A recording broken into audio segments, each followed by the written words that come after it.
नमस्कार, जय हिंद साथियों। कैसे हैं आप सभी। आज की इस वीडियो में आप सभी का एक बार फिर से स्वागत करता हूं। भाई साथियों, क्या आपका पड़ोसी भी आपको परेशान करता है? आए दिन नए नए कारणों से आपके साथ लड़ाई करता है, झगड़ा करता है और उसकी इन हरकतों से परेशान होकर अब आप उसे एक ऐसा सबक सिखाना चाहते हो जिससे कि वो जीवन में कभी आपसे ना उलझे। अगर आपकी भी यही समस्या है तो ये वीडियो सिर्फ आपके लिए ही है, क्योंकि इस वीडियो में मैं आपको बताने जा रहा हूँ वो सभी कानूनी प्रक्रियाएं जिनको अपनाकर आप अपने शैतान पड़ोसी को बिल्कुल सीधा कर दोगे। वो जिंदगी में कुछ भी करेगा लेकिन आपसे नहीं अटकेगा। ये वीडियो बड़ी ही इंफॉर्मेटिव और काम की होने वाली है, लेकिन वीडियो शुरू करने से पहले मेरी आप सभी से यही रिक्वेस्ट है कि इस वीडियो को लाइक करके अपने सर्कल में ज्यादा से ज्यादा शेयर करें और चैनल पे नए हैं तो इसी तरीके से कानूनी जानकारी भरे वीडियोस देखने के लिए हमारे चैनल से जुड़ें। हमें सब्सक्राइब करके बेल आइकन पे क्लिक करके ऑल पर भी क्लिक कर लें ताकि हमारे आने वाले इसी तरीके से कानूनी जानकारी भरे वीडियोस के नोटिफिकेशन आप तक समय समय पर पहुंचते रहें। तो चलिए वीडियो को शुरू करते हैं। भाई साथियों, जैसा कि हम सब जानते हैं कि मनुष्य समाज का एक अभिन्न अंग होता है और प्रत्येक मनुष्य को समाज के साथ ही अपना जीवन बिताना होता है। ऐसे में जो प्रारंभिक समाज होता है उसे ही पड़ोस कहा जाता है और अगर आपके पड़ोस में रहने वाला पड़ोसी अच्छा है तो आपका जीवन आनंदमय हो जाता है। आपको सुख दुख का एक साथी मिल जाता है, आपसी सहयोग, प्रेम, सद्भावना, इसके अलावा अन्य कई व्यवहारिक चीजें होती हैं जो एक अच्छे पड़ोसी से हमें मिलती हैं। लेकिन आज के समय में ज्यादातर पड़ोसी ऐसे होते हैं जो सामने वाले व्यक्ति से जलते हैं, उसके काम से जलते हैं, उसकी तरक्की से जलते हैं, उसके बच्चों से जलते हैं या उसकी किसी भी प्रकार की बात या व्यवस्था से जलते हैं और अपनी इसी जलन के कारण वो उस व्यक्ति से मतलब कि अपने उस पड़ोसी से लड़ाई झगड़ा मोल ले लेते हैं। कभी नाली का पानी बंद कर देते हैं, कभी गली में खड़े वाहन को कारण बनाकर उससे लड़ाई झगड़ा करते हैं, कभी आपके घर के आगे कूड़ा फेंक देते हैं तो कभी अपने घर में इतना लाउड म्यूजिक बजाते हैं जिसकी वजह से आपके घर में आपको या आपके बच्चों को पढ़ाई में परेशानी होती है। इसके अलावा ऐसे वो बहुत सारे काम होते हैं जो एक शैतान पड़ोसी अपने पड़ोसी को परेशान करने के लिए करते हैं। लेकिन यहाँ इस वीडियो में मैं आपको बता दूं कि जो भी इस तरीके के असामाजिक पड़ोसी इस तरीके के असामाजिक काम करते हैं, पड़ोसियों को दुखी करने के कारण बनते हैं, उनके लिए कानून में इलाज दिया गया है। बाकायदा कानून की किताब में उनके द्वारा किए गए इस कृत्य के लिए सेक्शन भी दिए गए हैं और इन सेक्शनों के अंतर्गत उस पड़ोसी के ऊपर कानूनी कार्रवाई, सजा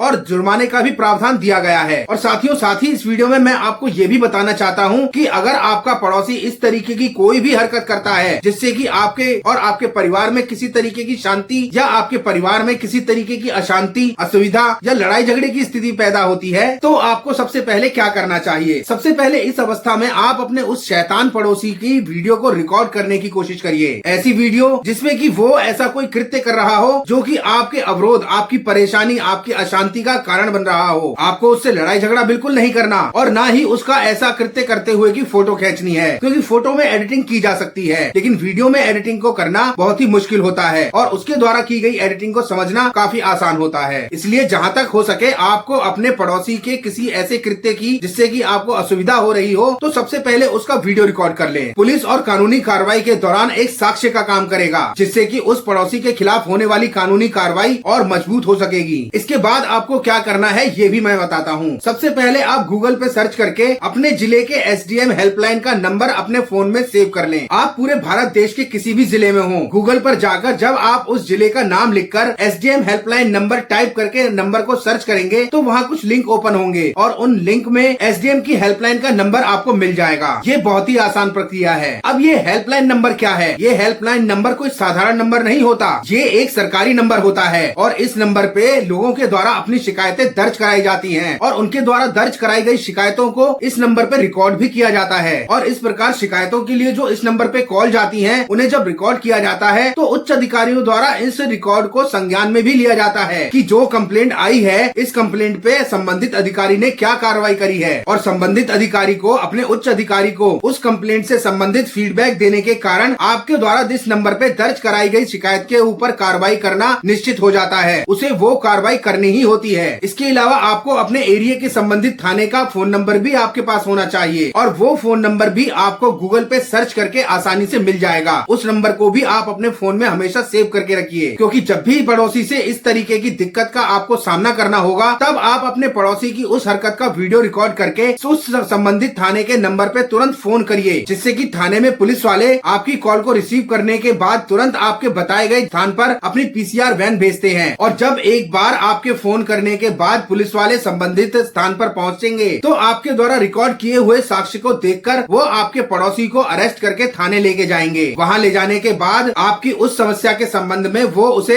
वार्निंग देंगे, धमकाएंगे और उसके खिलाफ कानूनी कार्रवाई करने की सख्त चेतावनी भी देंगे। मामला अगर साधारण है तो अपनी इस प्रक्रिया को करने के बाद आरोपी पड़ोसी के द्वारा एक लोकल बॉन्ड साइन करवा के उसे रिहा करेंगे। अब इस लोकल बॉन्ड के आधार पर वो पड़ोसी आगे से इस हरकत को ना करने के लिए बाध्य रहेगा। लेकिन अगर संबंधित कार्रवाई होने के बाद, बॉन्ड भरने के बाद पुलिस वालों के द्वारा जब पड़ोसी को छोड़ दिया जाएगा, उसके बाद भी पड़ोसी अगर अपनी हरकत से बाज नहीं आता, वो दोबारा इस तरीके का कृत्य करके आपको परेशान करता है, तो आपको एक बार फिर से वही प्रक्रिया अपनानी है। अपने उस पड़ोसी की उस हरकतों का वीडियो रिकॉर्ड करना है जिससे कि वो आपको परेशान करने की कोशिश करता हो, और वीडियो रिकॉर्ड होने के बाद आपको फिर एक बार एसडीएम नंबर पर या संबंधित थाने के उस हेल्पलाइन नंबर पर कॉल करना होगा। जिसके बाद एक बार फिर से पुलिस वाले पीसीआर वैन के साथ आएंगे, आपके पड़ोसी को अरेस्ट करके लेके जाएंगे। लेकिन इस बार पुलिस के द्वारा उस पड़ोसी के ऊपर कानूनी कार्रवाई की जाएगी और उस कानूनी कार्रवाई के अंतर्गत उस पड़ोसी को 6 महीने तक की जेल या जुर्माना भी भरना पड़ सकता है। आपके द्वारा इस तरीके से सूझबूझ से काम करते हुए जब आप अपने पड़ोसी को इस तरीके से सजा दिलवाएंगे, तब उसे समझ में आएगा कि वो कितनी गलत जगह अटक गया। इसके अलावा कई पड़ोसी ऐसे होते हैं जिन्हें कुत्ता पालने का बहुत शौक होता है और उनका कुत्ता दिन रात किसी भी समय खूब भौंकता है और गली में भी खुला घूमता है, जिसकी वजह से लगातार आपको ये डर बना रहता है कि कहीं ये इनका कुत्ता हमारे बच्चों को या हमें ना काट ले। और जब आप इस बारे में उस पड़ोसी से कहते हैं कि कृपया इसे बांध के रखिए या इसके मुंह पे एक नेट आता है वो नेट लगा के रखिए जिससे कि ये किसी को काट ना सके, और आपके इस सलाह देने पर वो पड़ोसी भड़क जाता है और आपसे लड़ाई झगड़ा करने के लिए उतारू हो जाता है, तब आपको क्या करना चाहिए ये भी जान लीजिए। ऐसे में भी आपको उसी साधारण सी प्रक्रिया को अपनाना है। सबसे पहले मामले की वीडियो को रिकॉर्ड करना है और उसके बाद तुरंत एसडीएम हेल्पलाइन नंबर पे या पुलिस हेल्पलाइन नंबर पे फोन करके अपनी शिकायत को दर्ज करवाना है। जिसके बाद मौके पे पुलिस वाले पीसीआर वैन के साथ आएंगे और आपके पड़ोसी को अरेस्ट करके लेके जाएंगे, और एक बार थाने में ले जाने के बाद वो आपके पड़ोसी को इस मामले के संबंध में कानूनी रूप से बाध्य करेंगे, उसे धमकाएंगे और उसके इस कृत्य के खिलाफ सख्त से सख्त कानूनी कार्रवाई करने के लिए भी चेतावनी देंगे। साथ ही उससे एक लोकल बॉन्ड साइन करवा के अगली बार ऐसा ना करने की हिदायत देकर उसे छोड़ देंगे। जिसके बाद ज्यादातर पड़ोसी तो सुधर जाते हैं, लेकिन अगर फिर भी वो पड़ोसी नहीं सुधरता तो आपको फिर एक बार इसी प्रक्रिया को अपनाना है। जिसके बाद वीडियो को रिकॉर्ड करना है और उस हेल्पलाइन नंबर पे फोन करना है। जिसके बाद एक बार फिर पुलिस वाले आएंगे और कानून में संबंधित धाराओं के साथ उस पड़ोसी के ऊपर मामला दर्ज करके उसके ऊपर कानूनी कार्रवाई करेंगे, जिसमें कि उस शैतान पड़ोसी को 6 महीने तक की जेल और जुर्माना भी भरना पड़ सकता है। इसके अलावा अगर पड़ोसी अपनी बड़ी सी गाड़ी को छोटी सी गली में खड़ा कर देता है जिसकी वजह से आने जाने का रास्ता नहीं बचता, तो भी आपको इसी प्रक्रिया को अपनाना है। या फिर अगर आपका पड़ोसी अपनी बाइक या अपनी गाड़ी को गली में बड़ी तेज गति से लाता है, ले जाता है, जिसकी वजह से आपको लगातार ये डर बना रहता है कि कहीं उसकी गाड़ी से आपको या आपके बच्चों की दुर्घटना ना हो जाए, और इस बारे में कई बार कहने पे भी आपका पड़ोसी अगर नहीं मानता तो भी आपको इसी प्रक्रिया को अपनाना है। उसकी वीडियो को रिकॉर्ड करना है, संबंधित एसडीएम हेल्पलाइन नंबर पे या संबंधित थाने के हेल्पलाइन नंबर पे फोन करके आपको अपनी कंप्लेंट दर्ज करवानी है। थाने वाले अगर आपकी कंप्लेंट को सीरियस नहीं लेते या कोई भी कार्रवाई नहीं करते तो आपको एसडीएम हेल्पलाइन नंबर पर फोन जरूर करना है। ज्यादातर मामलों में आपके द्वारा की गई एक कॉल पे ही आपकी कंप्लेंट को सॉल्व करने की कोशिश की जाएगी, लेकिन कभी एक बार फोन करने के बाद आपकी कंप्लेंट के अगेंस्ट आपको रिस्पांस नहीं मिलता तो आपको दोबारा कंप्लेंट करके अपनी कॉल दर्ज करवानी है। इसके अलावा कई पड़ोसी ऐसे होते हैं जो गली में गाली गलौज बहुत करते हैं, सामाजिक शांति को भंग करते हैं, दारू पीकर गली में अन्य पड़ोसियों से लड़ाई झगड़ा करते हैं, और अगर आपका पड़ोसी भी इसी तरीके का कोई कृत्य करता है, लाख बार समझाने पे भी वो नहीं मानता, तो भी आपको इसी प्रक्रिया को अपनाना है। सबसे पहले शांति पूर्वक उसकी उस हरकत का वीडियो रिकॉर्ड करना है। उसके बाद तुरंत एसडीएम हेल्पलाइन नंबर पे या संबंधित थाने के हेल्पलाइन नंबर पे आपको फोन करके अपनी कंप्लेंट को दर्ज करवाना है। इसके अलावा कई नालायक पड़ोसी ऐसे होते हैं जो गली में नाली के पानी को ही रोक देते हैं, तो ऐसे नालायक पड़ोसियों का इलाज भी आप इसी प्रक्रिया के अनुसार कर सकते हैं। आपके द्वारा इस प्रकार से दी गई कंप्लेंट पे कार्रवाई जरूर होगी। अब इस वीडियो को देखने के बाद कई लोग ये कहेंगे कि ये सब तो किताबी बातें हैं, इस तरीके से कोई भी कार्रवाई नहीं होती। तो मैं उनको ये कहना चाहता हूँ कि पूरा संविधान किताब में ही लिखा हुआ है, सारा कानून भी किताबों में ही लिखा हुआ है, और बड़े बड़े मामलों के बड़े बड़े फैसले किताबों में कानूनों को पढ़ के ही दिए जाते हैं। तो जो बातें मैंने आपको इस वीडियो के माध्यम से सरल भाषा में समझाने की कोशिश करी है, अगर आप वाकई पीड़ित हैं तो मेरे द्वारा बताए गए सुझावों के अनुसार आप एक बार कोशिश करके देखिए। अगर आपकी समस्या का समाधान ना हो तो मुझे इस वीडियो के कमेंट सेक्शन में जरूर मेंशन करिए, मैं उसका अपनी तरफ से बेस्ट रिप्लाई जल्दी से जल्दी देने की कोशिश भी करूंगा। अब इस वीडियो के अंत में मैं आपको एक राज की बात और बताता हूँ जो कि भविष्य में आपके लिए बहुत ही जरूरी और बहुत ही महत्वपूर्ण साबित हो सकती है। वो है सीसीटीवी कैमरा इंस्टॉल करवाना। आज के समय में सीसीटीवी कैमरा कोई ज्यादा बड़ी बात नहीं है। 3000, 4000, 5000 में ये इंस्टॉल हो जाया करते हैं। तो ऐसे में मेरा आपको यही निवेदन है, यही सुझाव है कि अगर हो सके, पॉसिबल हो सके कि 2 कैमरे आप अपने घर के दाएं बाएं और 1 कैमरा आप अपने घर के अंदर मेन एंट्रेंस पे जरूर लगाएं, जिसको कि लगाने के बाद आपको भविष्य में बहुत ही सुविधा हो जाएगी। आजकल चोर भी उसी जगह चोरी करते हैं जहां कैमरे नहीं लगे होते। तो कैमरे लगाने से सबसे पहले तो आप चोरों के द्वारा करने वाली चोरी से बचेंगे। इसके अलावा पास पड़ोस में जो भी पड़ोसी होगा उसे ये पता होगा कि इसने सीसीटीवी कैमरा इंस्टॉल करवा रखे हैं। कोई भी हरकत, कोई भी लड़ाई झगड़ा या कोई भी इसके खिलाफ किया हुआ कृत्य ये मुझे जबरदस्त कानूनी लफड़े में उलझा सकता है। इस वीडियो में बताए गए मेरे 2-3 सुझावों पर ध्यान रख के आप किसी भी लड़ाई झगड़े से बच सकते हैं, किसी भी बड़ी अनहोनी से बच सकते हैं। अब ये वीडियो आपको कैसा लगा इसे कमेंट सेक्शन में जरूर मेंशन करिएगा। इसके अलावा अगर आपकी अन्य कोई क्वेरी भी है इससे संबंधित तो भी आप उसे वीडियो के कमेंट सेक्शन में जरूर मेंशन करिएगा। मैं अपनी तरफ से उसका बेस्ट रिप्लाई देने की जल्दी से जल्दी कोशिश करूंगा। और वीडियो अगर आपको पसंद आए तो इसे लाइक करके अपने सर्कल में ज्यादा से ज्यादा शेयर करें। और इसी तरीके से कानूनी जानकारी के लिए हमारे चैनल को जरूर सब्सक्राइब करें, क्योंकि आप लोगों के लिए, आम नागरिक के लिए इसी तरीके से पुलिस प्रशासन, कानून, नागरिकों के अधिकार और किसी क्राइम की इन्वेस्टिगेशन से जुड़े वीडियोस लेके मैं इस चैनल पे आता रहता हूँ। तो मिलते हैं अगली किसी नई जानकारी भरे नए वीडियो में। तब तक आप सभी खुश रहें, सेफ रहें, स्वस्थ रहें। जय हिंद, वंदे मातरम।